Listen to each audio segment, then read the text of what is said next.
We take a look at the starting grid and Jan-Philipp Springhoff on that pole position with Lachlan Robinson alongside him. Aston Martin versus Porsche into that turn one. Alexander Christensen in the Ginetta has Eric Bertelsen has Gabriele Piana alongside him in the BMW. Then is Lucas Cartel, winner last time out at Oschersleben, with Linus Hahner in the ME Motorsport BMW lining up on row 3. On row 4, Marek Buchmann. They were entertaining. Marek and Roman were with Victor Nielsen alongside. That's row 4 of the grid. On row 5, Luca Link and Maxi Schreier still trying to get those championship points, still very much in the championship hunt. Alex Connor lines up 11 with Igor Litvinenko, good qualifying from him for Wimmer Werk alongside.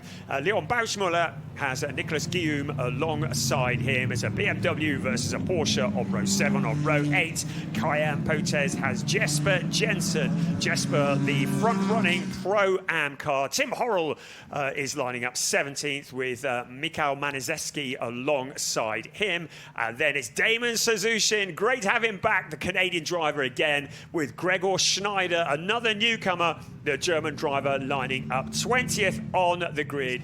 And we are now getting ready to go racing here at the Nürburgring, race 7 of the season. Good start from Jan-Philipp Springhoff, one of the Porsches further back, breaking rank quite early, and a challenge into turn 1 from Lachlan Robinson, but Springhoff has this covered off. Keep an eye on Gabriele Piana on the outside of Bertelsen, and we got that Porsche that did break rank early into what looks like the runoff area of turn 1. It looks like he's stranded as well. Igor Litvinenko that went early as well, but breaking rank. They're meant to pass through the pit boxes, so I think that is a fair warning there that he's under investigation, but as we said, it's probably a moot point. So he's on that wide outside in towards turn 1. We were looking at that battle at the front, but the car's running 4 or 5, maybe even more abreast, ducking back to the inside, the number 30 car as well, and then into this corner. Yeah, it was a bit of contact with the other of the Porsches, but I think we're going to see a safety car, and there's a BMW with a door open as well going round the corner, so all sorts of drama. Here comes the safety car now. Everybody slows down, but that was a messy start to the race. And there is Nicholas Guillaume in the ADAC MX Motorsport. His race is over. The gravel trap's done what it needed to do, but a lot of damage to that car. Start of the race, we saw him breaking out of the formation quite early.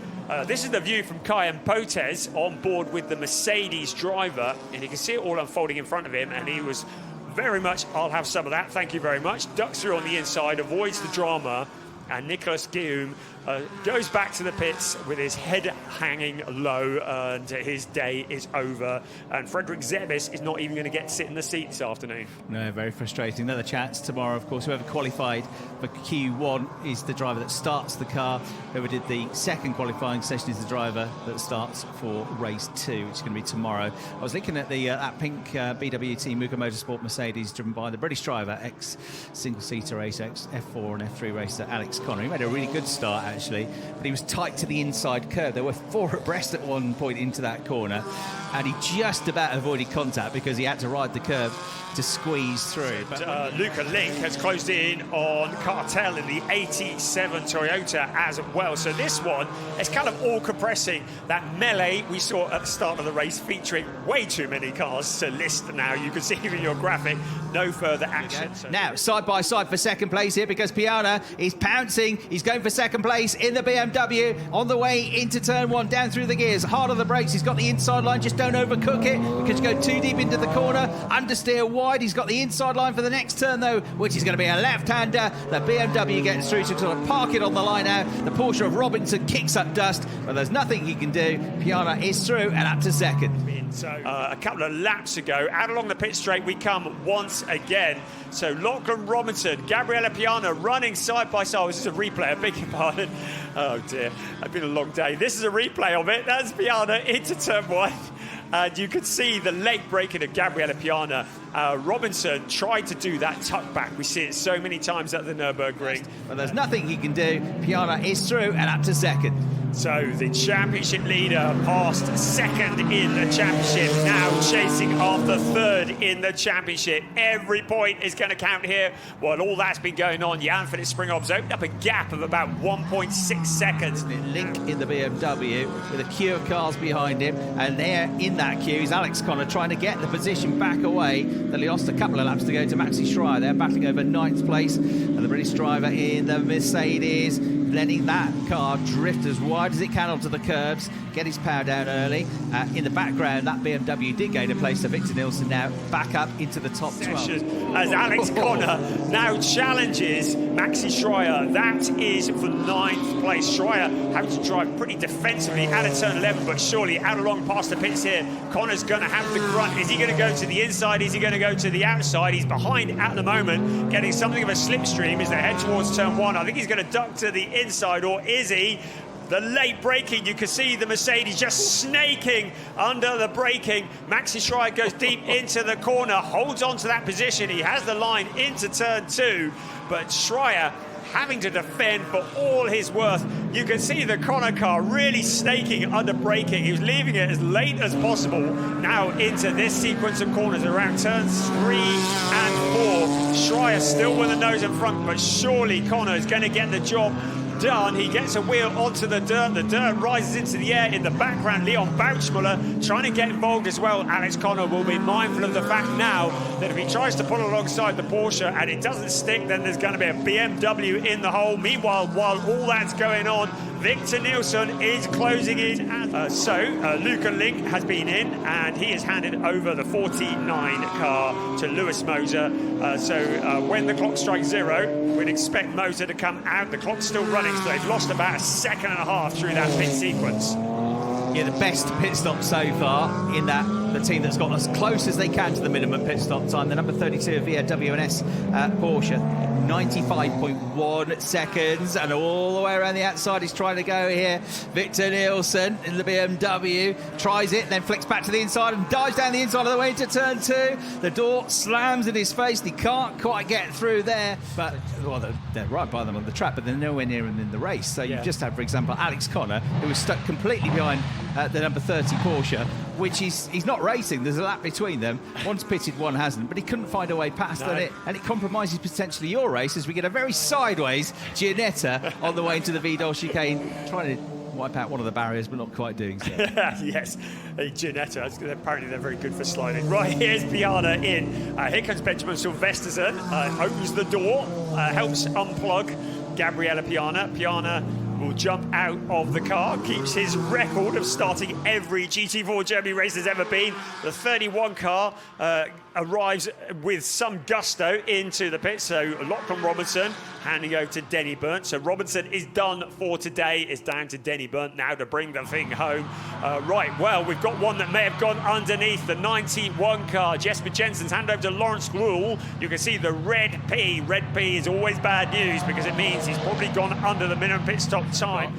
Moser in the number 49 BMW under attack from the Toyota. Here we go. This is the battle involving we'll have 4 cars battling away, and to the head of that group is just about going to be that Motorsport Marius Schmidt Mercedes, just ahead of the number 66 BMW of Stiefelhagen. And then the one that's lost out is Gabay, isn't it? That number 30 Porsche. He was, as I say, side by side with that Mercedes coming into turn 1, and he's ended up losing out. This is why contact on the way into turn 3 from the Mercedes. Lost all of his momentum, didn't he, out through turns 3 and 4. I expect the stewards will take a look at that. It doesn't look like there's been any damage. You can see how intense it is as Alain Gabay in the black, red and white Porsche now comes under pressure from behind as well from Roman Feldner-Feldegg. Also in the background, Gianni van der Kratz, who's taken over from Victor Nilsson. Look at this, second place battle, absolutely nose to tail, closer than it's been for a couple of laps now, on the way into the chicane. A shout out as well for our Pro-Am leader, Hendrik Still, in the number 32 WNS Porsche. He's the only other one, apart from the race leader, in the 134s at the moment. He's absolutely flying, doing a great job. But look at this, nose to tail now, coming out of the final turn, 13 minutes and a lap to go. And this, the battle for second, the battle for the championship lead. The BMW of Silverstone, who was on the attack last time out at Oschersleben, is having to defend this time here at the Nürburgring, but he's really got on the brakes and he doesn't leave half a chance to Bernd in the Porsche. He goes a bit deep through the apex, so here's half a chance now to get alongside, but the inside line now opens up. He thinks about it, he stabs down the inside into turn 2, but just in time the BMW closes the door. Denny Bernd just doesn't have the grunt to actually be able to pull alongside under braking into turn 1. Silverstone covers it off, keeps it nice and tight into turn 1. Denny Bernd trying to get up the inside again into 2. It's a bit of a replay of the previous lap, really, but still can't make it stick. But at the moment, the BMW doing a good job. And the longer this goes on, I suppose the easier, if it can be easier, it becomes for Silverstone, because the Finn knows where the attacks are going to come from. But this is a different one. He looks at the inside on the way to the final turn here with the Porsche, trying something different. It might just work because he's got the inside line, but the BMW grunt pays again dividends. But it's still going to be nose to tail when they get down into turn 1 here. But this is the section where we know that the Porsche is going to be all over him, particularly at turn 2. He has another look down the inside. Now he's gone for it for the lead of the race. Can he hold the line, though? He goes deep into the corner, can't get on the gas quickly enough. Silverstone waves goodbye to him as he just sails back past in that BMW to regain the lead. At the moment, Silverstone has done a stonking job. He's got to hold on, though, for another 9 minutes. There's a replay of that move into turn 1. It looked like Bernd had got the job done, couldn't get it slowed down enough. Silverstone just kept it calm, kept it together, threw it back on the inside. There is your race leader on screen, Philip Goglock in the Aston Martin, having a controlled drive. Here we go, then knocking on the door again. He just won't go away, Denny Bernd. And it's superb, as you say, superb defending from Silverstone. He's putting the car in the right place, but he's a bit too heavy on the curbs. This is a big chance to get down the inside now into turn 11, and Denny Bernd takes the advantage, gets through. He's just got to not run wide now, though. He does. He runs a bit too wide onto the curbs. The door opens up, the BMW gets down the inside. It's quick in a straight line, and it's going to be neck and neck now over the crest from top speed down to just about 70 kilometres an hour, down through the gears, hold of the brakes, and they're trying to brave it out now. And the inside line will be back with the BMW, and back through goes Silverstone, but he goes deep into the corner now. The Porsche will try and nibble back up the inside into turn 2, but cannot get through. Yeah, looks like he's got the job done into turn 11 and then out onto the pit straight, and it looked like it was all over, but Silverstone cuts back onto the inside. Then it's the drag race. We've already seen that the BMW appears to have the speed over the Porsche. We're looking again now at live pictures. This is the fight that carries on again into the chicane. They both go the wrong side of the bollards.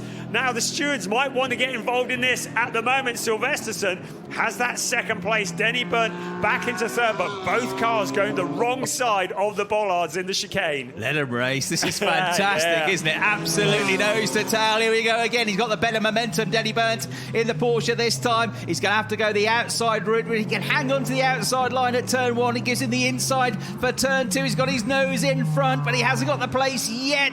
The BMW of Silverstone holds the line. He has to go off the road, off the curbs, almost contact the BMW, gets out the way. The Porsche is in front, but Silverstone coming back around the outside now into turn 3. Absolutely neck and neck. He's off the road again. Right-hander coming up. Silverstone knows it, barging his way through potentially here at turn 4. Contact between them. The Porsche set way out wide. They're both off the road, but Silverstone will get out ahead. Wow, this is amazing. We've got another 4.25 minutes of this if they both survive. Brilliant stuff. Silverstone now back up into that second place. Denny Bernd starting to run out of patience. The Porsche and the BMW side by side. Now Denny Bernd with a nose in front, and they come towards the next turn. This time Denny Bernd has got the job done. Finally into turn 7. They're coming out towards turn 8, and it looks like finally he moves up into that second place with 3.5 minutes remaining. This is the point where they got together. I think maybe after so many minutes running side by side, The stewards have not flagged any issues there. It's what we want to see. Good, hard racing between these. And look, he's going to lose another place here because I was about to say, you've got to be careful because Viskirchen's been catching them up and he's got through, and it looks like that's the former championship leader is going to be struggling now. It's the front left that had big contact in that turn 4 incident, wasn't it, with the Porsche? And suddenly that really does turn the championship on its head. Have we got any kind of, yes, we have got an investigation into it from the race directors. So this might not be over yet. Well, this is all playing into the hands of Philip Gogolok and Jan-Philipp Springhoff, certainly in terms of the championship. So Sylvesterson, now the car looks crippled. Yeah, it's gone. Yeah. Car's gone. Yeah, and it looks like the steering's gone with it as well, doesn't it? So it looks like there's damage, there's fluid pouring from the car. It's going to be 0 points. That's the wheel, it's the suspension, not the tyre, isn't it? Could that be a huge moment in the championship? Because you think, well, maybe just let it go. Maybe just, okay, let him have the points today. He's quicker than you. Yeah, it's just completely gone the front end of that car. Suspension's gone. Philip Gogolok leading the way in the Aston Martin through the chicane for the very last time. And Denny Byrne has closed in, but whatever the issue was, Gogolok seems to have it under control. Out of turn 11, he will come along the pit straight. He flashes the light, he sees the checkered flag, and it is another win for Jan-Philipp Springhoff, who leans over the barrier, punches the air with delight as his co-driver, Philip Gogolok, brings the car home for a 3rd win of the season. Maxi Schreier, Alon Gabay in 8th, ahead of Leon Bouchmuller and Lucas Stiefelhagen. They've got a good result there in 9th place, and Marit Buchmann and Roman Fellner-Feldegg rounding out the top 10. A good finish for Igor Litvinenko and Oscar Dix as well. That equals their best finish of the season. Guido Koschera, the chairman of the management board of Decra Automobiles, will present the winners' trophies. They've got a fair few of those they've collected, not only this year, but over the last few years. Proven race winners through and through, Jan-Philipp Springhoff and Philip Gogolok. Seen Philip in GT4 Germany for quite a few years now. Love to see both of them in a GT3 car for too long. Jürgen Heiker, board member of Sport and deputy chairman of ADAC Westfalen, presenting the 2nd place trophies to Denny Byrne and Lachlan Robinson. And then from Pirelli, Matteo Braga, the circuit manager of Pirelli, presenting Philip Viskirchen and Linus Harner their 3rd place trophies.